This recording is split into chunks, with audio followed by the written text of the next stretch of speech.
이어서 수업 진행해 볼게요. 그 다음 볼 거는 제2차 가보개혁이 어떻게 이루어졌나인데요. 그러니까 1차 가보개혁은 공국기무처에서 실행했다고 했는데 2차 가보개혁에서는 공국기무처가 없었어요. 잠깐 색깔 좀 바꿀게요.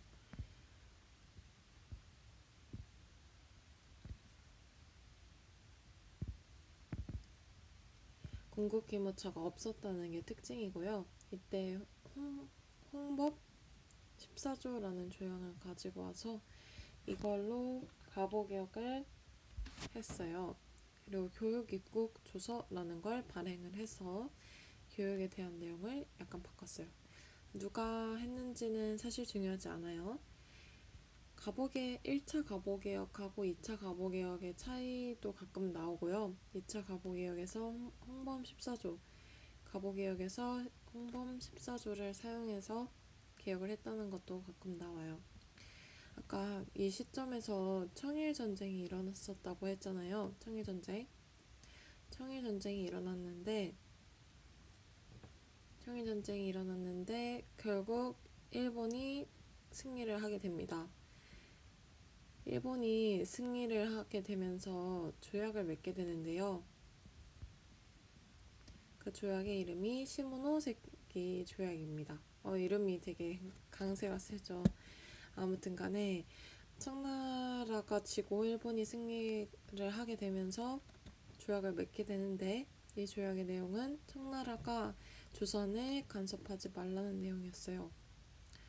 그리고 청나라 땅이었던 대만이랑 요동반도를 일본이 가져간다고 했었어요.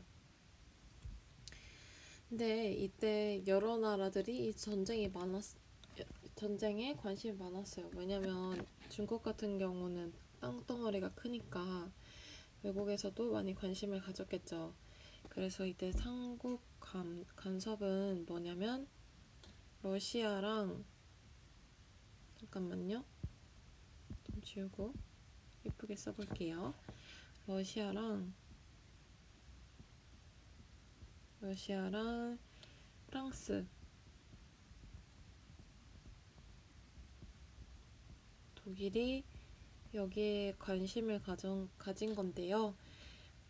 이때 러시아가 일본 아무리 전쟁에서 이겼어도 땅덩어리를 막 저렇게 가져가? 해서 요동반도를 돌려줘 하고 강요를 해서 결국 일본이 요동반도를 중국한테 돌려줬다고 해요. 근데 이걸 보니까 우리나라 사람들이 러시아랑 친해지면은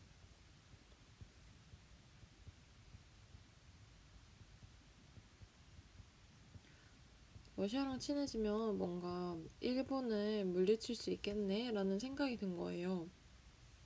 그래서 명성황후가 2차 개혁을 중단하고 친러 내각을 하는데요.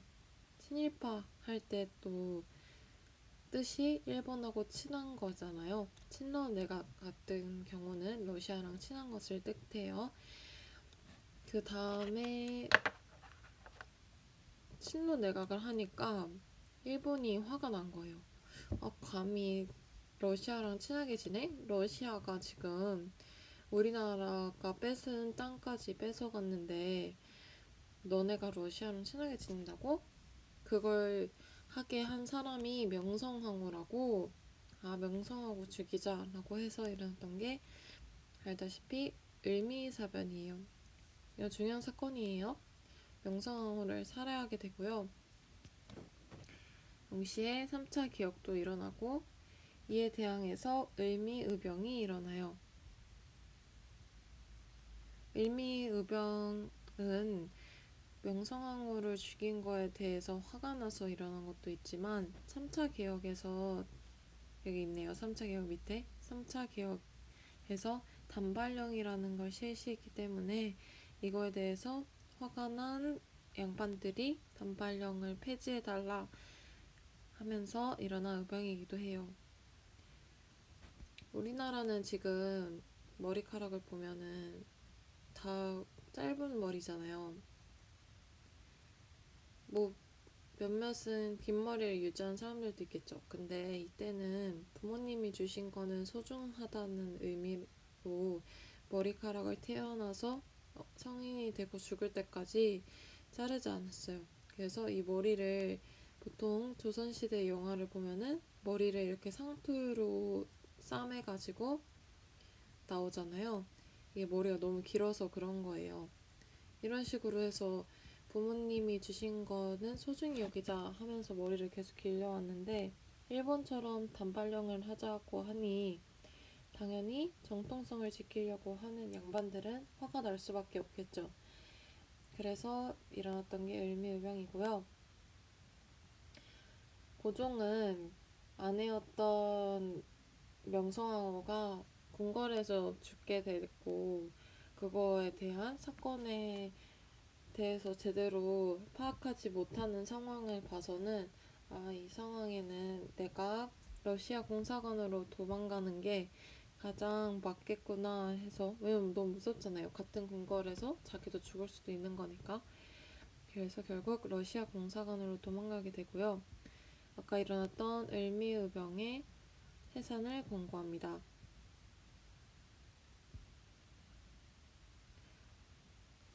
점점 아까 맺었던 불평등 조약 때문에 열강의 이권 침탈이 점점 심해지는데요. 이거에 대항해서 우리나라에서는 독립신문과 독립협회가 생겼어요. 주도는 서재필이 했고요. 자, 다음 장 넘깁시다. 서재필이 했고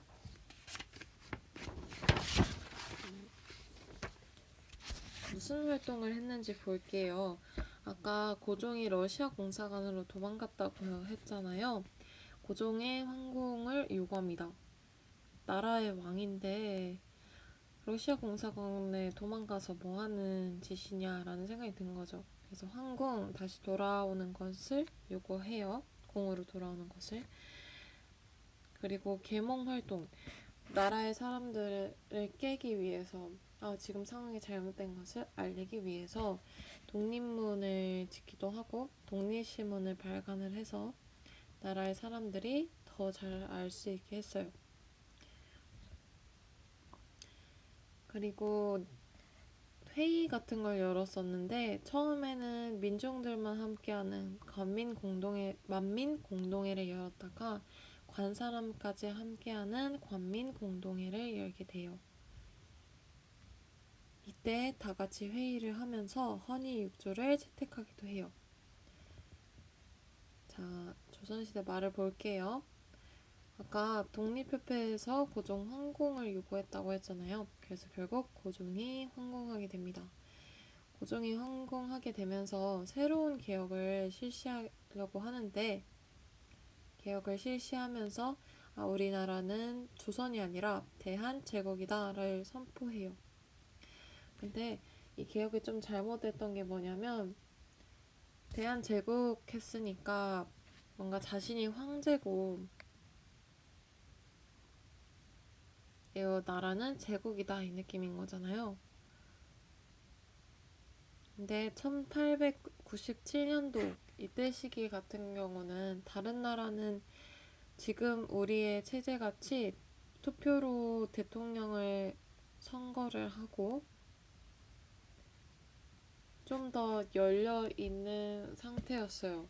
근데 우리는 그 전 시기로 돌아가자는 거랑 똑같잖아요. 황제 제국이 있었던 거는 그 이전이니까. 그래서 당연히 이 개혁은 성공할 리가 없죠. 또 어떤 개혁을 했는지 볼게요. 광무개혁의 모토는 구본신참이었어요. 구본신참이 무슨 뜻이냐면은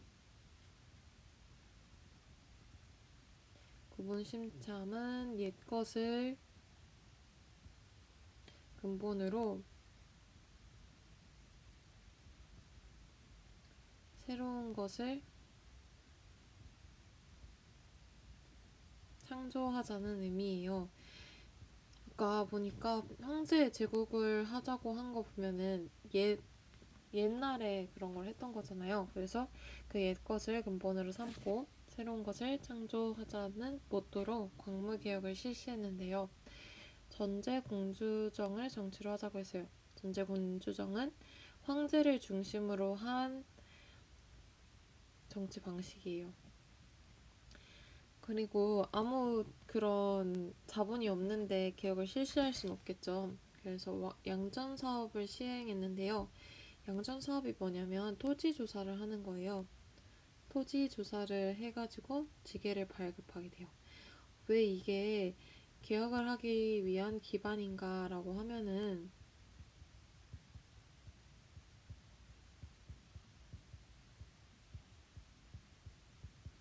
그 이유가 뭐냐면요. 우리도 우리의 재산에 대한 내용이 나라에 있어요. 그거에 대해서 세금을 매기는 거잖아요. 근데 이때는 그런 재산에 대한 게 나라에서 정리가 잘 안 돼 있었어요. 그래서 그걸 정리하기 위해서 양전사업 토지 조사를 실시를 하고 그리고 지게를 발급해서 이 집에는 이 정도의 땅이 있구나 하면서 세금을 그럼 이만큼 때려야겠다 라는 거를 파악했어요. 당연히 제대로 될 리가 없겠죠. 너무 옛 것으로 돌아가는 거니까.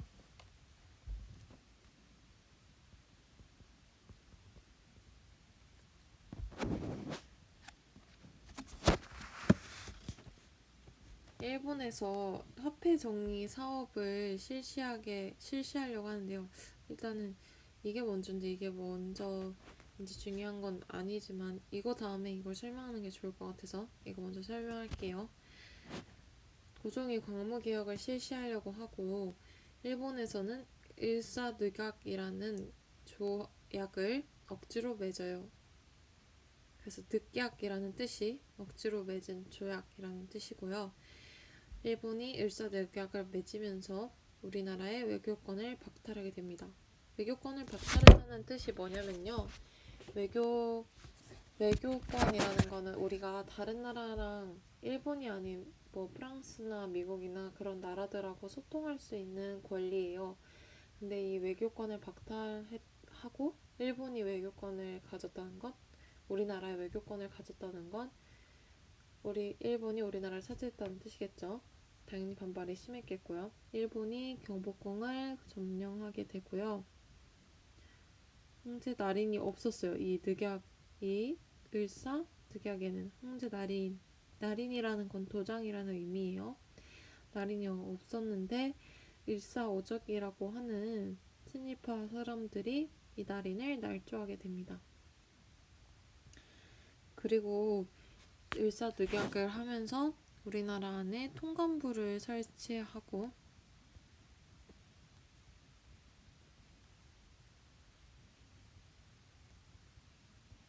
통감을 파견해요.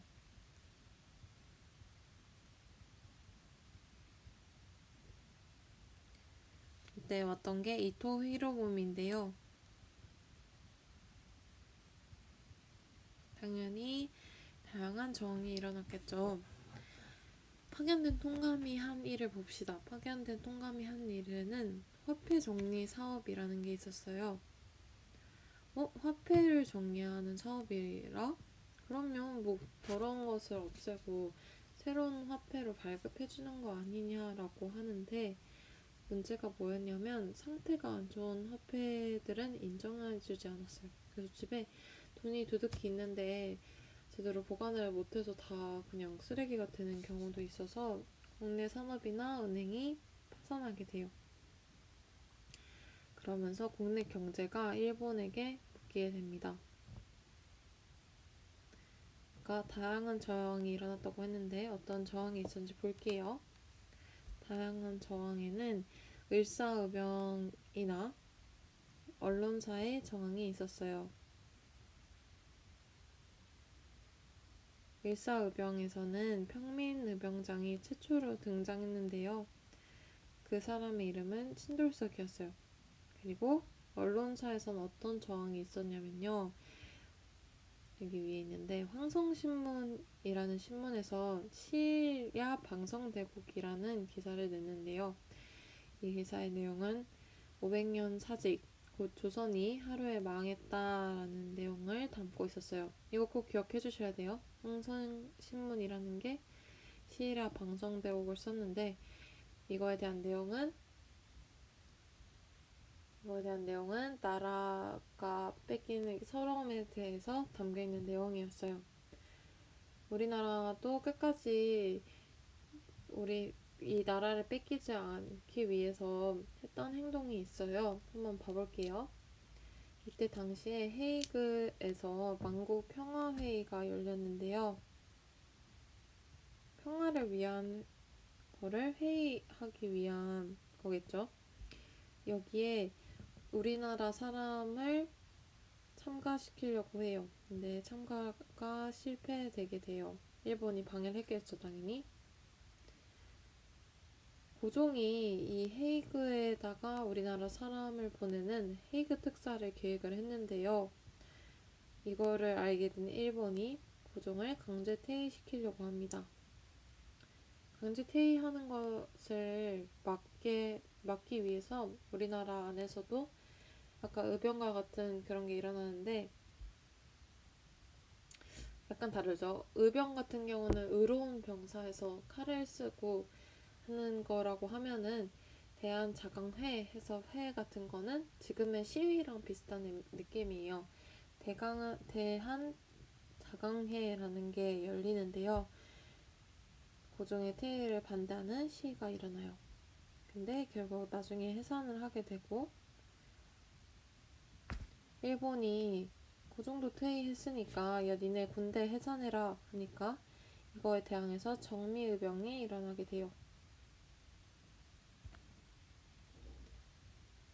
군인이 아닌 사람들이 의병으로 활동을 하다가 해산된 군인도 의병에 합류를 하게 돼요. 이때 생긴 독립운동 단체가 있는데요. 이때 생긴 독립운동 단체 중에 하나는 신민회라는 거예요. 이따 뒤에 신관회라는 독립운동 단체가 나오는데 두 개 다 시험에 잘 나와요. 그래서 어떤 시기에 만들어진 단체인지 그리고 어떤 일을 했는지를 잘 기억을 해주셔야 돼요. 신민회 같은 경우는 비밀결사 단체였고요. 평양에 창간을 했어요. 안창호나 양기탁 같은 사람이 주도를 했고 민주공화정을 주장했어요. 민주공화정은 투표를 통해서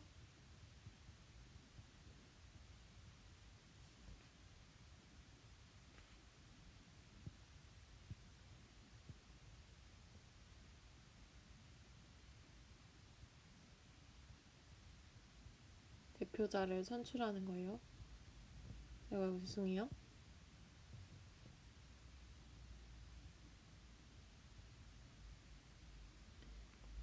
이렇게 계속 몇십 년간 투표를 통해 대표자를 선출하는 거를 나중에 현대사에서도 볼 수 있어요. 오늘이 월요일이고 수요일날 투표하는 날이 오잖아요. 꼭 우리 손으로 우리나라의 대표자들을 뽑을 수 있게 투표를 합시다. 아무튼 간에 민주공화정을 주장을 했고 독립운동 기지를 건설을 했는데요. 독립운동 기지를 어디다 설치를 했냐면 서간도에다가 설치를 했어요. 이것의 이름이 신흥무관학교예요. 군인들 칼을 잘 쓰는 사람들을 양성하려고 했던 거죠. 그리고 동시에 우리나라에서는 어떤 일이 있었냐면요. 국채보상운동이 일어났어요. 아까 화폐 정리 사업 때문에 우리나라 자본이 일본에 묶이게 되었다고 했어요. 그래서 우리나라 사람들이 이 문제를 해결하려면 나라의 빚을 갚는 수밖에 없다. 우리 그 IMF 때 금품 모으기 운동처럼 우리의 빚을 우리가 갚자라는 운동이 일어나요. 대한매일신보 같은 신문에서도 이거를 적어주고요. 마지막 발악으로 서울 진공작전이라는 거를 계획했어요. 왜냐면 이거는 실패했기 때문이죠. 계획을 했어요. 13부 연합부대라는 부대를 가지고 다시 조선으로 들어가서 일본을 물리칠 계획을 세우는데요. 근데 선발대가 발각이 되게 되고 결국 진입이 실패되게 됩니다. 결국 1910년 우리는 경술국치를 맞이하게 돼요. 나라를 뺏긴 수치라는 의미예요. 대한제국의 주권이 박탈되게 되고요. 고종 다음의 왕이었던 순종 황제가 인정되지 못해요. 그리고 이때 당시에 조선 총독부가 설치되게 됩니다. 그 다음 1910년대 일제의 식민 통치를 볼게요.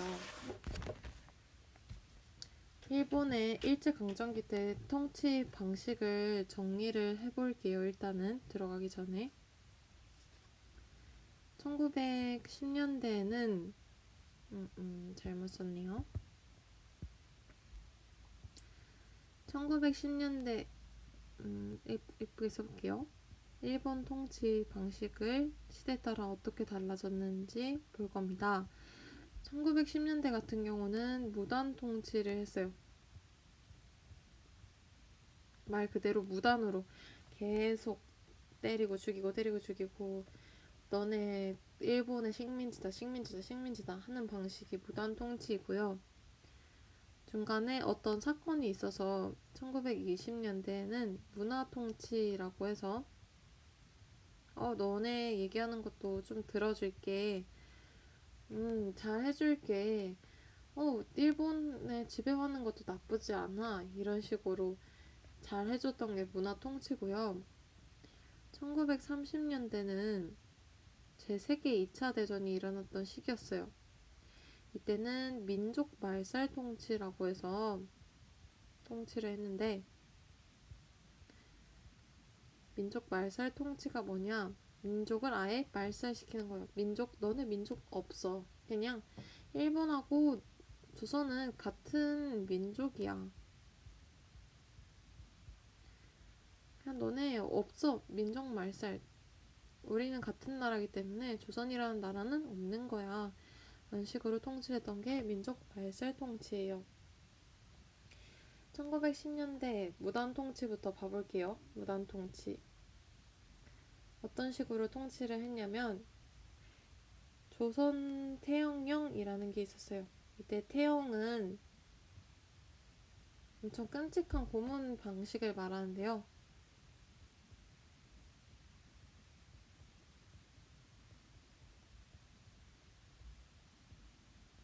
지금은 범죄자가 아무리 완전 무거운 죄를 하더라도 범죄자의 인권이라는 걸 보호를 해주면서 사형 같은 것도 실시하지 않고 범죄자를 때리거나 그런 게 없잖아요.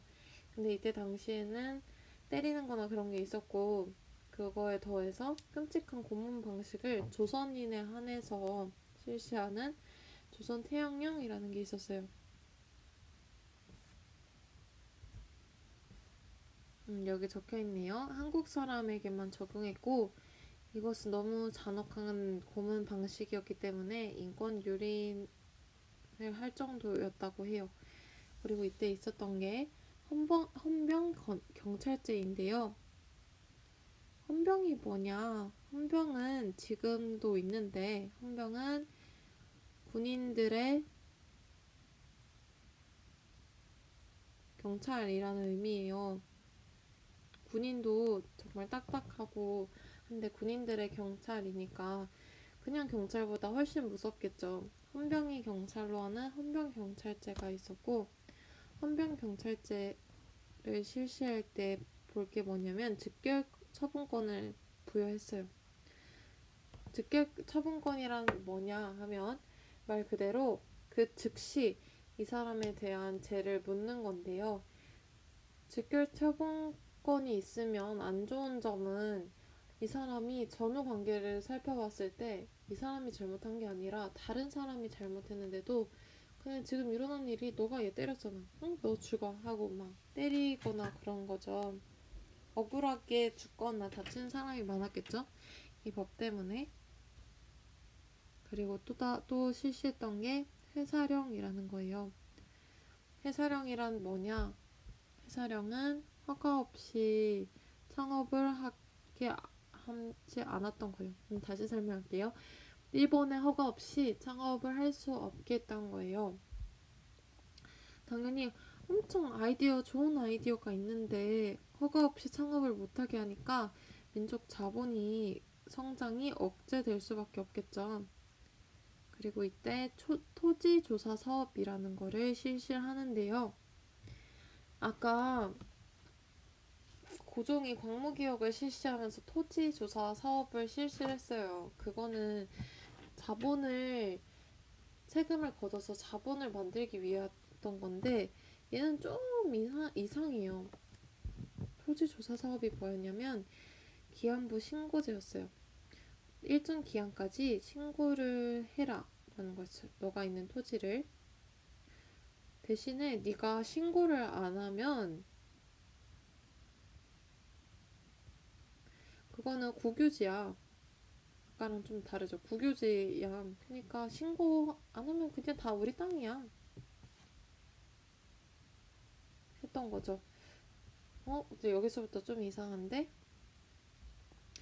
당연히 식민 통치의 첫 시기였고 이거에 대해서 반발하는 사람들도 많았을 거예요. 일본에 반하는 사람, 그리고 절차 자체가 복잡했어요. 한자로 적힌 글이 많았는데 이때 당시에 우리나라에 문맹이 되게 많았어요. 그리고 기한부 신고제라고 했는데 이 기한이 너무 짧았어요. 신고를 하지 않는 땅이 국유지로 된다고 했잖아요. 이걸 통해서 우리나라의 토지를 약탈하려는 게 일본의 목적이었고요. 이거에 의해서 수상농들이 생겨나요. 수상농은 남의 땅에서 일을 하는 사람들을 말해요. 그리고 이때 당시에 제1차 조선교육령이라는 걸 실시를 하는데 보통 학교 4년만 조선인들은 보내면 돼. 대학은 안 보내도 돼. 왜 이렇게 했냐면 조선인들의 이런 지식을 딸리게 하기 위해서였어요. 그래서 조선인을 격화시키기 위해 했던 거고 최소한의 과목만 가르치게 됩니다. 조금 쉬었다가 1910년대 국내 저항하고 1920년대 독립운동을 볼게요. 조금만 쉬다 오세요.